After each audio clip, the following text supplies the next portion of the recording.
the no heats, of course, the lane draw was taken really as it appeared in the programme, in fact. And we shall see. There are a couple of those who have a pedigree in these lineups. One of them is Jermaine Coleman of Lancashire, and also Abdi of the West Midlands there on that first page of entries. But there's a second page as well. It's a big field. There are 12 in it. And once again, it'll be a true run race in the sense that we'll see who really wants to take this on as an intermediary stage. There's Harry Lane and Bertie Houghton, the two that make up the, for Dorset and for West Yorkshire to make up the 12 competitors here. And of course this is an intermediary stage to moving forward to the senior 3000m steeplechase distance. But it is in fact a very testing event because a lot of 1500m runners who turn to the steeplechase find it very, very tough indeed, because they have the interrupted rhythms, they've got the hurdles, they've got the water jump, they've got pretty well everything to test them. That's Coleman there in the Lancashire, Preston. That's McGuigan, in fact, on the left of the shot, the green top. That's Westerby, Benedict Westerby. Number 79 there is Crow Wright from Sussex. Number 77 there is teammate, is Charlie Critchley. And Windsor Slough and Eton Club, famous club for the distance races. A couple of athletes from Dorset. Number 23 is West Henry, and 24 is Harry Lane. And of the two, then West Henry, number 23, is on paper the better of the two, although, once again, I'll say it again, these championships are throwing up some strange performances and distances, some strange results over the distances, right the way through from sprints to these longer distances. That's Barry Maskell, wearing 25 of Durham, Gateshead Harrier, and inside him was Crow Wright. Number 83 there is Abdi. He's the man full of confidence. I've seen him on the country as well. He's very, very useful on the country, wearing 83. Number 5 there is Ricky Harvey, Berkshire, Windsor Slough Eton. And the 12 starters. It's really the equivalent of 5 circuits of the track, isn't there? It's 5 fours of 2000. And of course, they're starting at the start of around about the start of the 1500 metres, and then they've got a barrier to contend early on in this race. And we shall see.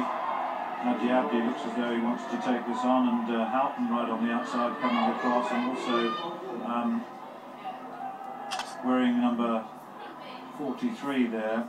That's Jermaine Coleman, who we mentioned, is in one of those that we feature at the top of the programme. He's from Lancashire. He's got the best of 5:59.09, so, and with Abdi at 5:55.31, just looking down the list, they're the only two really that have got sub 6-minute times on this race. The championship record is 5:38.2. That was set back in 1989 by Spencer Duval, who we've obviously been following as a senior athlete for many years. Yes, big names crop up here, there and everywhere, don't they? Spencer Duval, who's an outstanding junior, that championship record, 1989, 24 years ago. Was it that long ago? 5:38.2. And Colin Reeds, who you remember running into a medal in the first ever World Championships back in 1983. He holds a UK record at this age group, the former Newham and Essex Beagle, 5:29.61. If you remember Colin Reeds, take a deep breath, because you know when it was? 1979.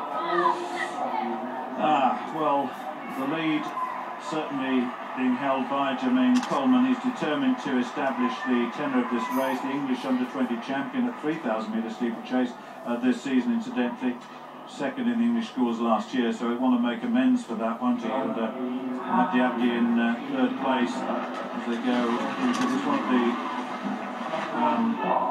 Dorset athletes in second place. I'll just work out which one of them it is in a moment. It's number 23, that's West Henry, that's Benedict West Henry. He's the leading athlete from Dorset.